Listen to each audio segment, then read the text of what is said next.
Biarlah anugerah-Mu selalu terjadi dalam hidup kami, seumur hidup kami. Kami siapkan hati kami Tuhan untuk terima kebenaran firman-Mu. Di dalam nama Tuhan Yesus Kristus kami siap menerimanya. Haleluya, amin. Shalom buat kita semuanya. Shalom. Puji Tuhan, kita bersyukur hari ini ada kesempatan bagi kita bersama-sama di tempat ini memuji Tuhan, menaikkan ucapan syukur kita kepadanya. Dan saatnya Tuhan mau berbicara kepada kita melalui firman-Nya. Mari kita buka hati kita supaya kita menerimanya secara penuh dan kita membawanya ke rumah kita masing-masing, ke lingkungan di mana kita ada, untuk menjadi berkat bagi semua orang. Mari kita membuka Alkitab kita yang terdapat dalam Matius 13 ayat 3 sampai 9. Dan ia mengucapkan banyak hal dalam perumpamaan kepada mereka, katanya, adalah seorang penabur keluar untuk menabur. Pada waktu ia menabur, sebagian benih itu jatuh, lalu datanglah burung dan memakannya sampai habis. Sebagian jatuh yang tidak banyak tanahnya, lalu benih itu segera tumbuh karena tanahnya tipis. Tetapi sesudah matahari terbit, layulah ia dan menjadi kering karena tidak berakar.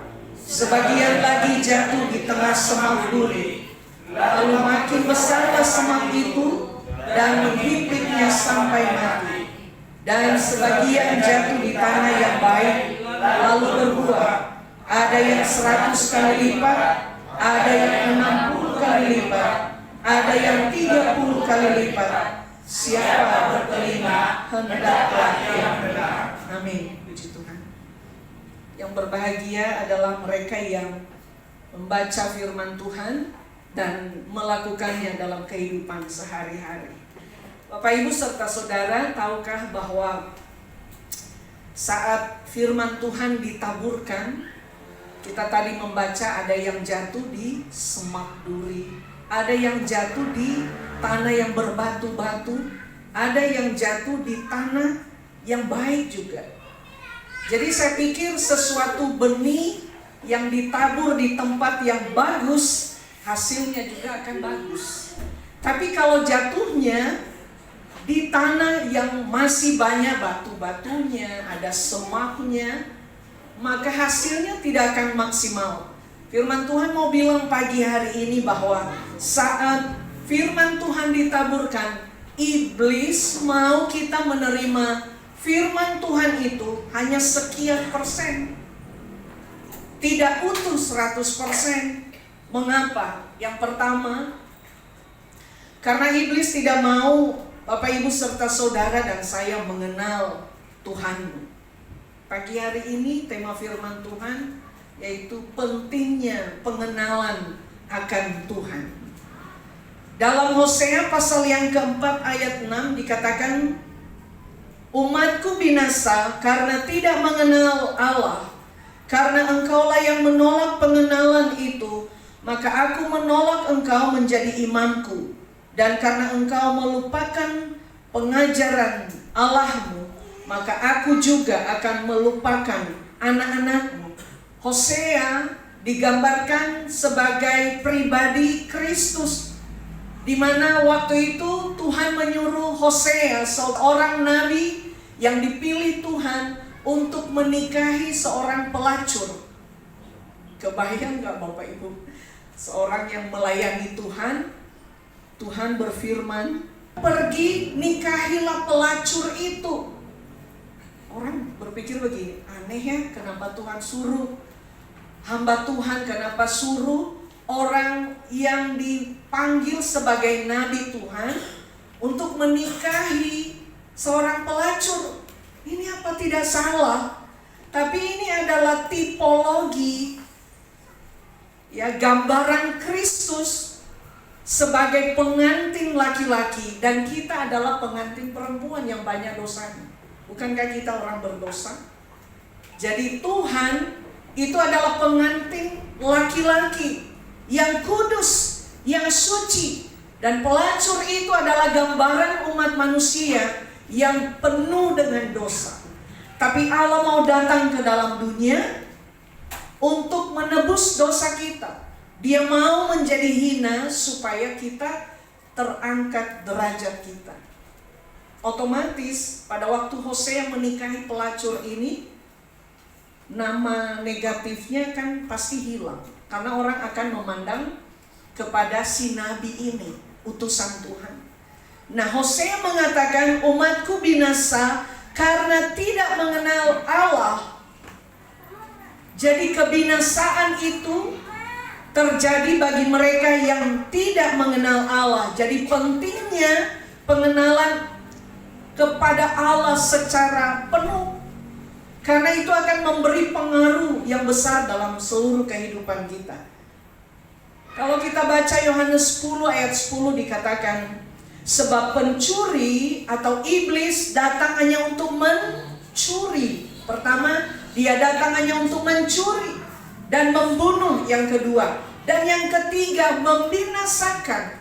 Jadi iblis tidak mau pada waktu firman Tuhan disampaikan, kita fokus kepada Tuhan. Dia ingin mencuri dengan cara mengganggu konsentrasi kita.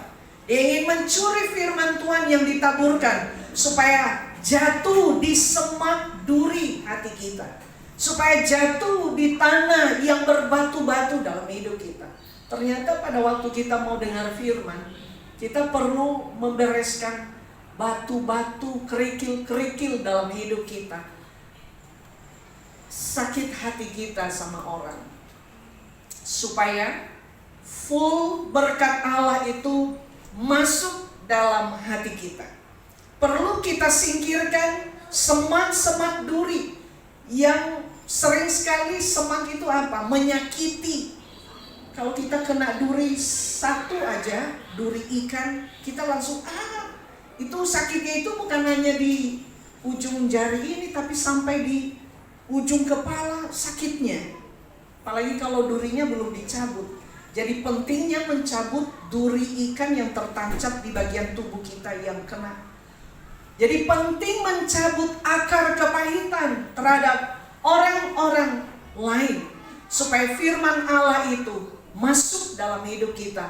Berkat rohani yang Tuhan siapkan itu secara full menjadi milik kita. Iblis tahu bahwa pengenalan yang benar akan membawa kemenangan rohani. Iblis tahu pada waktu kita mengenal Allah kita, itu akan membawa pengaruh yang sangat besar. Dan orang yang sungguh-sungguh mendengar firman Tuhan akan mengalami kemenangan besar dalam kehidupan kerohaniannya. Yang pertama, kalau orang Kristen mengenal Allah dengan benar melalui firman Tuhan, mereka akan mengerti kebenaran dan tidak mudah ditipu sama iblis. Kalau kita sudah tahu Tuhan kita itu Tuhan yang setia, Tuhan yang tidak pernah gagal dalam janji-janjinya. Kita nyanyikan barusan tadi, rencana Allah itu gak pernah gagal, gak pernah lalai. Kita yang suka merasa, kok belum dijawab Tuhan, berarti gagal. Enggak, Bapak Ibu. Kita sering menganggap lalai atau Tuhan tidak menepati janjinya akan menolong kita karena kita pakai cara berpikir kita. Kita membatasi kuasa Tuhan dengan waktu kita. Pada waktu kita bukanlah waktu Tuhan.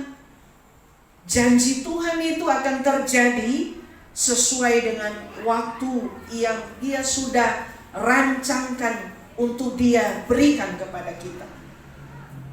Yohanes 8 ayat 32 berkata begini, kamu akan mengetahui kebenaran dan kebenaran itu akan memerdekakan kamu. Iblis benci kebebasan itu sebab dia lebih suka manusia tetap terikat. Jadi kebenaran firman Allah itu akan membebaskan kita dari semua rasa bersalah kita, akan membebaskan kita dari segala keraguan-raguan kita kepada Tuhan. Tapi iblis tetap mengganggu kita supaya kita meragukan janji Allah, supaya kita tetap terikat kepada rayuan iblis bahwa Tuhanmu itu nggak menolongmu. Buktinya sakitmu nggak baik-baik. Buktinya usahamu nggak maju-maju. Buktinya. Itulah iblis. Tapi Tuhan selalu memberikan kita jaminan bahwa kemenangan itu Dia beri bagi orang-orang yang mengasihi Dia. Rasul Paulus dalam penderitaannya memahami bahwa kuasa Allah itu sempurna dalam kelemahan tubuhnya. Rasul Paulus mengatakan dalam 2 Korintus 12 ayat 9 sampai 10. Pada waktu ada duri dalam dagingnya, itu adalah lambang yang dibuat oleh iblis untuk membuat Rasul Paulus tidak berdaya, sehingga penyakit di tubuhnya tidak sembuh-sembuh. Tapi Rasul Paulus percaya bahwa justru dalam kelemahannya lah kuasa Allah, mujizat Allah itu terjadi. Jadi kalau seseorang yang tidak pernah sakit terus mau tahu ada mujizat kesembuhan, nggak mungkin tahu. Jadi ternyata perlu sakit ya. Kesaksian tadi jatuh. Kan kalau nggak jatuh, nggak akan mengalami bagaimana pertolongan Tuhan itu menyembuhkan, menolong, menguatkan. Jadi perlu jatuh, perlu sakit supaya tahu bagaimana berlakunya mujizat Allah terjadi. Jadi saat kita merasa kita tetap kuat, mujizat Allah itu nggak akan kita alami. Tapi itulah sebabnya kenapa kita selalu setiap waktu kita bergelut dengan masalah, kita bergelut dengan sakit penyakit. Supaya apa? Kuasa Allah bisa dibuktikan di sana. Kuasa Allah bisa dinyatakan dalam hal itu. Yang kedua, pengenalan akan Allah menumbuhkan iman. Tolong dibaca Roma 10 ayat 17. Siapa yang sudah dapat silakan dibaca. Pak John sudah dapat? Roma pasal 10 ayat 17. Masuk 10 ayat 17. Jadi iman timbul dari pendengaran, dan pendengaran oleh firman Kristus. Terima kasih. Iman timbul dari pendengaran. Iman timbul dari pendengaran. Jadi itulah gunanya kita mendengar firman Tuhan, supaya iman kita timbul, supaya kepercayaan kita diperbaharui lagi. Iblis tidak suka iman kita bertumbuh terhadap pengenalan akan Tuhan. Sebab iman yang benar membuat orang percaya tetap berdiri teguh dalam Kristus sekalipun dalam pencobaan. Dalam seminggu ini siapa yang gak pernah mengalami pencobaan dalam hidupnya? Siapa yang gak pernah mengalami masalah dalam hidupnya? Siapa yang mengalami terus hanya kemenangan saja? Enggak, saya pikir kalau ditanya satu-satu, semua kita mengalami jatuh bangunnya. Kita mengalami persoalan, bahkan belum selesai persoalan yang satu, muncul persoalan yang lain. Tapi saya mau katakan, dan ini akan menguatkan kita, jangan pernah bertanya kenapa hal ini terjadi. Sebab justru dalam keadaan itulah kita akan melihat kuasa Allah nyata dalam seluruh kehidupan kita. Jadi firman Allah itu, iman kita akan muncul percaya lagi kepada kuasa Tuhan saat firman-Nya kita dengar. Jadi iman itu timbul dari pendengaran akan firman Tuhan. Abraham walaupun usianya sudah tua dan secara manusia mustahil, tetapi ia tetap percaya akan kelahiran Ishak. Dia tahu Tuhan menjanjikan sesuatu hal bagi manusia mustahil, tapi dia tetap percaya. Imannya percaya bahwa yang berjanji ini adalah Tuhan. Pada waktu Tuhan membuat covenant terhadap Abraham, pada waktu dia berbicara kepada Abraham, apakah Tuhan tidak melihat bahwa Abraham sudah tua? Tuhan tahu. Tapi Abraham juga tahu bahwa yang berbicara kepadanya, yang memberikan janji ini bukan manusia biasa, Tapi dia tahu yang ngomong ini adalah pencipta langit dan bumi. Dari yang tidak ada menjadi ada. Dia percaya, dia taruh pengharapannya, dia taruh imannya. Imannya dia munculkan saat Tuhan berjanji bahwa dia akan memperoleh keturunan. Keturunan yaitu Ishak, yang selanjutnya akan meneruskan generasi-generasi sampai hari ini. Keturunan ilahi yang dipilih oleh Tuhan. Abraham tahu, Bapak Ibu, usianya saat itu tidak mungkin usia istrinya yang sudah mati haid, nggak mungkin hamil, tapi dia taruh percaya kepada Tuhan. Jadi memang pengenalan itu penting. Kalau kita nggak mengenal seseorang, nggak mungkin kita percaya janjinya, betul ya?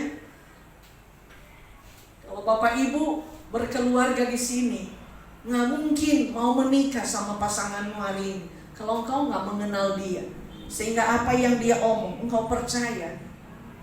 Tapi saya percaya karena kita mengenal dia, kita belajar mungkin pada waktu kita pacaran, atau pada waktu kita ngobrol, kita tahu orang ini bisa menepati janji. Itulah sebabnya kita taruh pilihan kita, kita terus percaya bahwa dia sanggup menolong masa depan keluarga saya.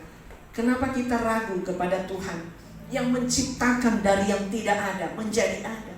Kita perlu memunculkan iman percaya kita lagi kepada Tuhan dengan cara kita mendengar firman Tuhan, dengan cara kita membaca firman Tuhan. Bapak Ibu, pengenalan akan Tuhan juga sangat penting. Saya nggak tahu Bapak Ibu ada dengar selentingan tidak. Ada hamba Tuhan dari luar negeri dan juga di dalam negeri yang sedang heboh. Ada sebuah pernyataan bahwa tanggal 23 sampai 24 September ini berarti hari apa? Besok. Iya. Tuhan Yesus akan datang. Akan terjadi pengangkatan. Bapak Ibu, bukan masalah dia salah, bukan masalah sesat dan menyesatkan, tapi dengan keadaan ini mungkin akan mengingatkan kita supaya kita bersiap-siap. Walaupun firman Tuhan bilang gak ada satupun yang tahu tanggal kapan Tuhan mau datang, tapi dengan orang-orang yang menyatakan ini pun, biarlah itu tidak membuat kita menghakimi mereka, tapi kita anggap itu sebuah peringatan untuk kita berjaga-jaga. Oh iyalah, oke, salah mereka, tapi saya mau mempersiapkan hidup saya. Hamba Tuhan loh. Jadi saya mau katakan, pentingnya Bapak Ibu mengerti firman Tuhan. Pentingnya Bapak Ibu mengenal kepada Allah melalui firman-Nya, sehingga kita tidak mudah dipengaruhi oleh pengajaran-pengajaran yang tidak sesuai dengan firman Tuhan. Bapak Ibu buka sosmed, akan terjadi rapture, pengangkatan tanggal 23-24 September. Tapi ini biar kita jadikan juga sebagai cambuk dalam hidup kita. Kalau itu terjadi, ya, kalau itu terjadi, jangan tunggu 23. Kalau besok atau nanti terjadi pengangkatan, lihat aja pendampingmu, salah satu nggak ada di sebelahmu, jangan-jangan sudah diangkat Tuhan. Lihat anak-anakmu, satu diangkat, yang lain tertinggal, itu terjadi rapture. Apa? Pengangkatan. Satu yang lagi melakukan pekerjaan di kantornya, tiba-tiba kursinya kosong, itu terjadi pengangkatan. Pada waktu Bapak Ibu lagi bawa kendaraan, salah satu hilang dari kursi, bangku, mobilmu, atau motormu, tiba-tiba aja motornya jalan tanpa ada yang nyetirin, itu terjadi pengangkatan. Jadi perlu persiapan diri kita, mau kapanpun Tuhan datang. Bapak Ibu, penting pengenalan akan Tuhan. Penting sering baca Alkitab supaya tahu apa janji Tuhan soal pengangkatan itu. Apa janji Tuhan saat Dia datang. Yang ketiga, pengenalan yang benar memutus rantai kebodohan rohani. Hosea menegaskan tadi yang kita baca bahwa umat Tuhan binasa karena tidak mengenal Allah. Kebinasaan, kesesatan terjadi bagi mereka yang tidak mengenal Allahnya secara benar. Harus mengenal. Bagaimana cara mengenalnya? Bapak Ibu gak akan pernah kenal Tuhanmu kalau engkau tidak pernah ada persekutuan pribadimu dengan Tuhan. Kalau engkau tidak pernah membaca Alkitab. Semalam sebelum saya tidur, saya buka sosmed, walaupun itu hanya sebagai contoh ilustrasi. Jadi ada di sebuah ruangan ibadah, pada waktu firman Tuhan lagi mau disampaikan, maka ada petugas satu, karena dia lihat mereka membuka Alkitab digital. Jadi dia udah bawa itu Alkitab yang fisik, yang buku. Dia ambil HP-nya, dia ganti itu. Awalnya pertama orang ini kayak marah gitu, kok HP-nya diambil. Tapi dia sadar, oh iya, ternyata harus baca firman. Karena kalau mungkin HP banyak godaannya. Udah buka Alkitab kan, terus scroll yang lain gitu. Jadi fokusnya hilang. Tapi kita memang harus membiasakan membaca Alkitab. Mungkin kita harus bertobat lagi untuk membaca firman Tuhan secara fisik itu. Benar, coba bandingkan ya. Dulu pada waktu kita bawa-bawa Alkitab, mata kita fokus kan kepada apa yang dibuka. Sekarang ya, apalagi bisa dibikin 2 layar. Jadi yang sebelahnya Alkitab, yang sebelahnya Facebook atau WA, di scrolling. Itu mengganggu. Jadi ternyata kemajuan juga akan memberi efek kemunduran kita dalam pengenalan kita akan Tuhan. Pengenalan yang benar memutuskan rantai kebodohan, ketidaktahuan orang percaya atau orang Kristen. Kita akan menjadi mudah kompromi dengan dosa. Sebab saat kita nggak pernah baca Alkitab, kita akan kompromi. Oh iya, kayaknya bisa deh. Jadi kita pura-pura amnesia. Sedangkan kalau kita tahu firman Tuhan, secara tidak langsung itu akan memberi peringatan kepada kita. Oh, salah. Semalam saya baca ayat itu, saya tidak boleh melakukan ini. Tadi pagi saya baca Alkitab, oh saya tidak bisa melakukan ini. Jadi gak ada kompromi-kompromi terhadap dosa. Karena firman Tuhan itu ya dan tidak. Firman Tuhan itu bukan seperti kitab suci di luar Kristen yang ada komprominya. Yang penting itu memberikan efek baik, boleh. Firman Tuhan gak ada abu-abu, putih sama hitam. Itu perbedaan dari pengajaran Kristus terhadap umatnya. Gak bisa kompromi. Ya, tidak. Kalau dibilang gak boleh makan daging babi, ya gak bisa makan daging babi. Jangan bilang, oh tapi ini obat. Ya. Jadi penting mengenal kepada kitab suci kita apa? Alkitab, firman Tuhan. Kita akan tetap ada dalam kebodohan kita, gak mengerti hal yang Tuhan tidak suka kalau kita tidak baca Alkitab. Iblis ingin umat Tuhan tetap buta rohani supaya gampang dikendalikan. Siapa yang sudah nonton film Gereja Setan? Seru? Orang mungkin bilang takut, tapi ya kalau punya kesempatan nontonlah.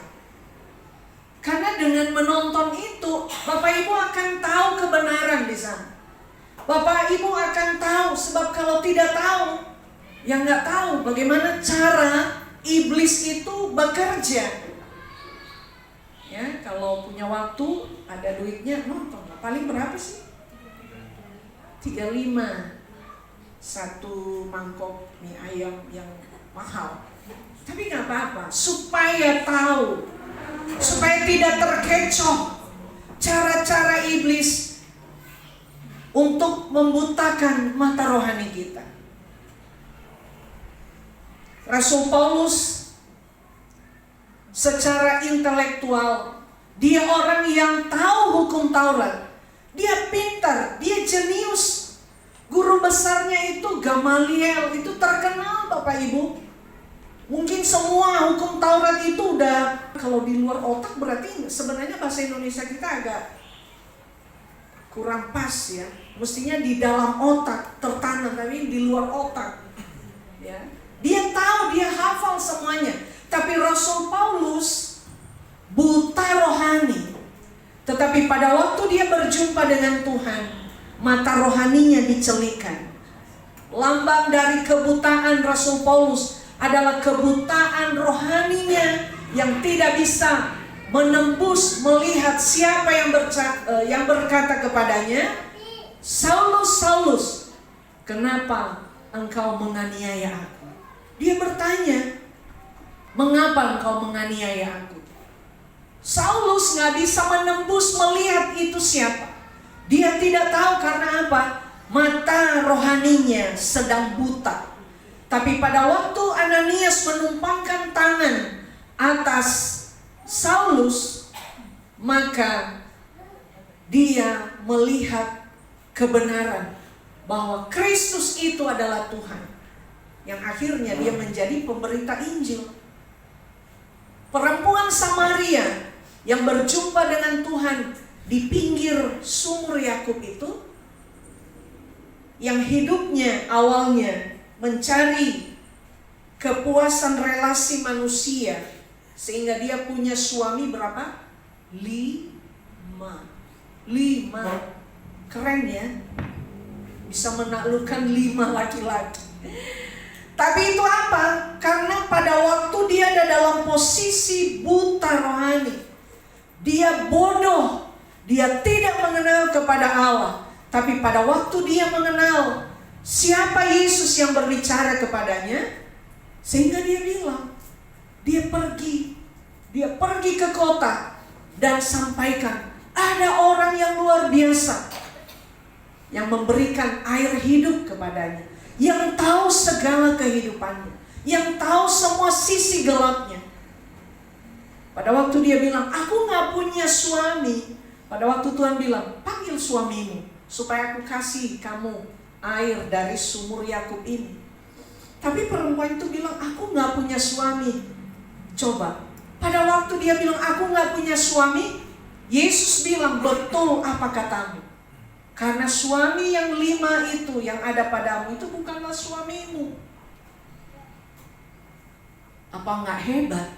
Mana ada manusia yang tahu? Orang yang belum pernah ketemu, hanya ketemu sekali itu, terus dia tahu. Dia bilang, oh kamu punya suami 5. Loh, yang ngasih tahu siapa? Dan itulah kemahatauan Tuhan atas hidup manusia. Tapi pada waktu perempuan ini percaya akan perkataan Tuhan, dia percaya semua apa yang Tuhan sampaikan kepadanya tentang keselamatannya, tentang penyembahan kepada Allah yang benar, maka kehidupannya dirubah oleh Tuhan. Jadi penting pengenalan akan Tuhan. Kalau kita nggak mengenal kepada Tuhan kita, hidup kita tidak akan mengalami apapun. Kehidupan kita hanya begitu saja. Tuhan tidak akan mempercayakan sesuatu hal untuk kita kalau kita tidak mengenal Dia. Allah hanya akan mempercayakan sesuatu hal kepada orang yang Dia percaya. Jadi percaya kepada Tuhan, ada feedbacknya. Saling percaya terhadap janji Tuhan, dan Tuhan akan memberikan perkara yang besar. Tuhan rubahkan kehidupan kita, keterpurukan kita, keadaan kita saat ini. Apa yang mustahil bagimu, nggak mustahil bagi Tuhan kalau engkau percaya, kalau engkau mengenal Dia secara benar. Selalu ada perubahan kehidupan orang-orang yang berjumpa dengan Tuhan. Kita nggak nggak bisa merubah pasangan kita, kita akan capek.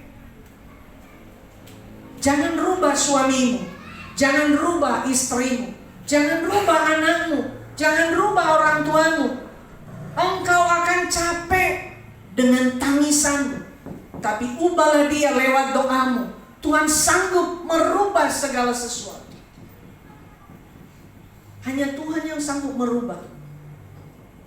Keterpurukan, mungkin Bapak Ibu bilang ekonomi saya, usaha saya lagi ke bawah. Percayalah kepada Tuhan, percayalah janji Tuhan, maka Tuhan akan merubah keadaan yang mustahil bagimu untuk bangkit lagi. Tuhan akan angkat, Tuhan akan pulihkan, dan engkau akan merasakan berkat-berkat Allah yang tercurah dalam keluargamu. Engkau akan melihat, kok begini ya, luar biasa, aku gak nyangka. Bukankah banyak kesaksian-kesaksian bagaimana mereka sungguh-sungguh kepada Tuhan. Allah membuat perubahan-perubahan dalam kehidupan mereka. Bisnis mereka Tuhan rubah, berhasil. Dan itu sebagai ujian juga, supaya Tuhan mau melihat apakah kita berubah pengharapan kita, berubah tujuan hidup kita dari awal kepada Tuhan. Dan setelah Tuhan memulihkan keadaan kita, mestinya pada waktu Tuhan merubah semua keadaan itu, keadaan ekonomi menjadi baik, mestinya kita semakin sungguh-sungguh kepada Tuhan. Tapi banyak orang yang bisnisnya diberkati Tuhan dan memberi alasan, Tuhan, hari Minggu juga Tuhan, bisnis ini, usaha ini lebih maju, dan saya tidak ada kesempatan lagi untuk memuji Tuhan. Tidak ada kesempatan lagi saya melayani Tuhan. Tidak ada kesempatan lagi saya untuk menyembah Engkau.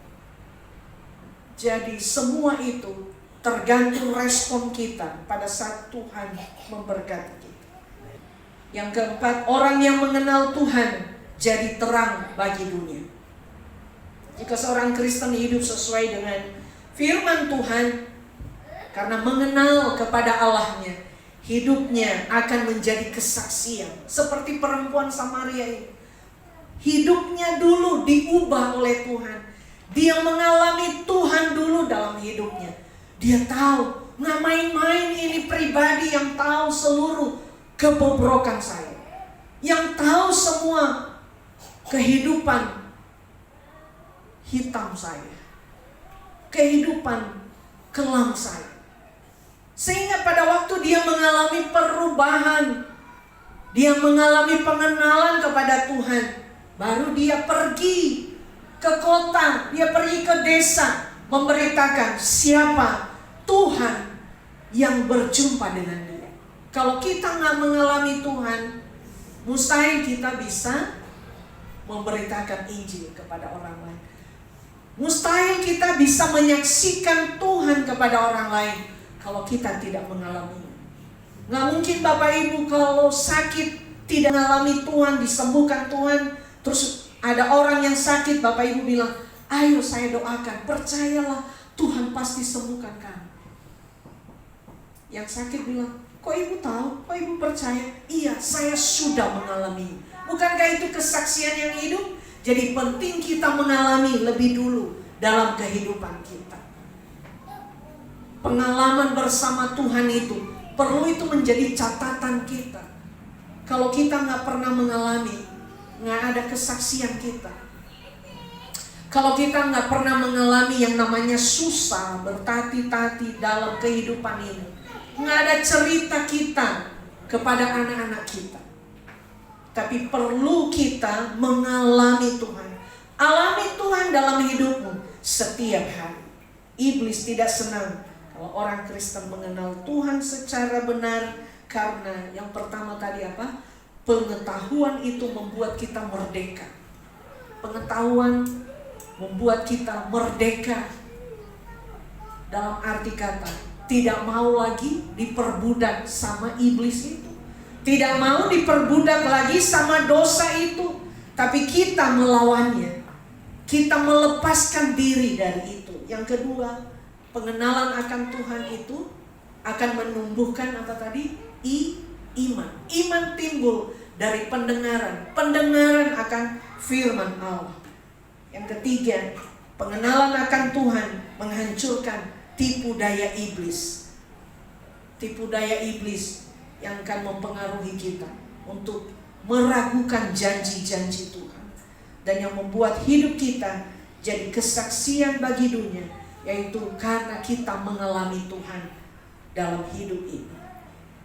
Bapak Ibu, biarlah pagi hari ini kita kembali bilang sama Tuhan, Tuhan, aku mau mengenal Engkau. Aku mau Tuhan start. Aku mau memulai untuk mengenal Engkau melalui baca firman, melalui penyembahanku kepadamu, melalui pembaharuan hubunganku dengan Engkau, supaya kita mengalami, supaya kita dipercaya Tuhan untuk perkara-perkara lebih besar ke depan. Justru karena itu orang Kristen harus tekun belajar firman Tuhan, supaya kita tidak binasa karena kita kurang pengetahuan, karena kurang pengenalan akan Tuhan. Puji Tuhan, mari kita berdoa.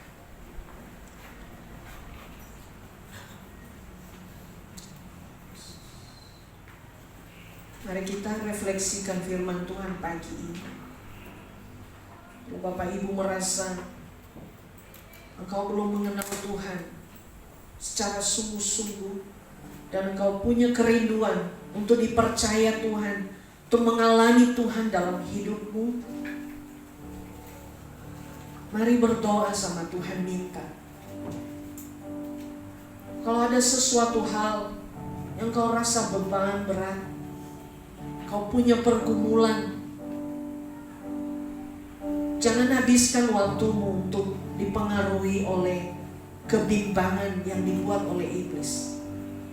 Tapi habiskan waktumu di kaki Tuhan dan katakan, Tuhan, aku mau Tuhan menunjukkan sesuatu hal, apa yang harus saya lakukan supaya janjimu itu tergenapi dalam hidupku. Pergumulanmu, persoalanmu, air matamu, tumpahkan itu di bawah kaki Tuhan.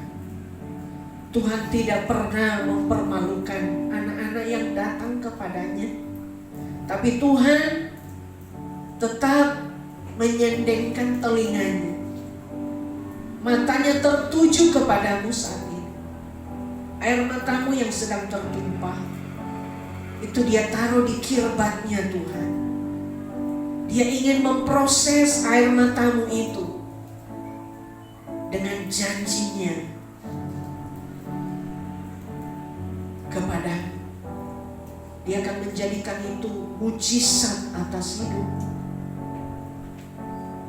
Amin. Katakan kepada Tuhan, Tuhan, aku gak mau binasa karena aku tidak mengenal Engkau. Aku gak mau Tuhan ada dalam kendali iblis, sehingga saya tidak dapat bebas melakukan semua hal yang Tuhan perintahkan atas hidupku. Pengenalan akan Tuhan akan membuat kita mengerti siapa Tuhan, apa rencana yang indah Tuhan yang Tuhan akan berikan kepada kita. Haleluya. Terima kasih Tuhan. Terima kasih Bapa. Tuhan, kami rindu mengenal Engkau. Kami rindu setiap firman Allah yang ditaburkan itu jatuh di tanah yang baik. Kami mau belajar saat kami datang kepada Tuhan dalam persekutuan kami, baik secara pribadi maupun secara kelompok seperti ini Tuhan.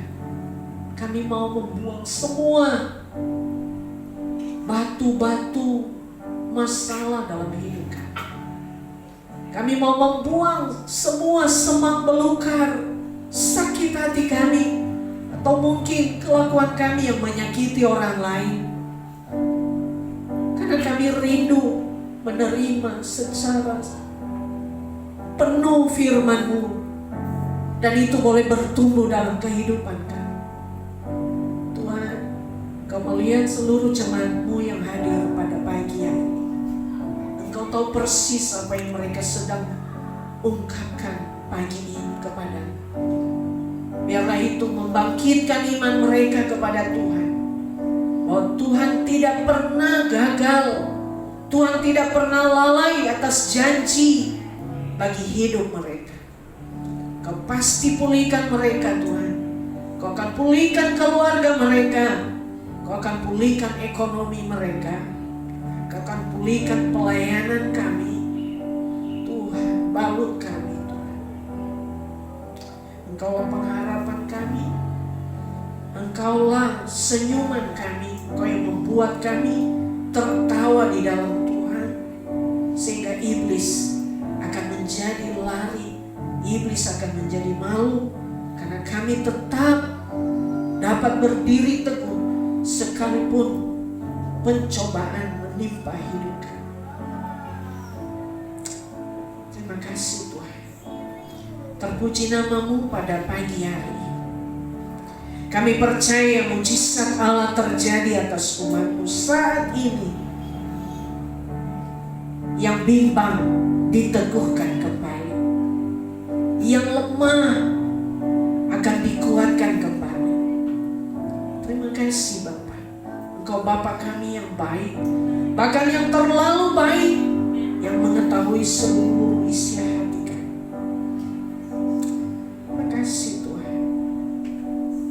Terpuji nama-Mu pagi ini. Hamba-Mu akan berhenti untuk berbicara, tapi kami percaya Roh Kudus-Mu akan terus bekerja dalam hati kami. Itu tidak akan pernah berhenti, namun terus Engkau akan membakar hati kami. Di dalam nama Yesus kami berdoa dan kami bersyukur. Haleluya. Sudah terima firman Tuhan dan rindu mengalaminya, mari kita katakan bersama. Amin. Saya serahkan.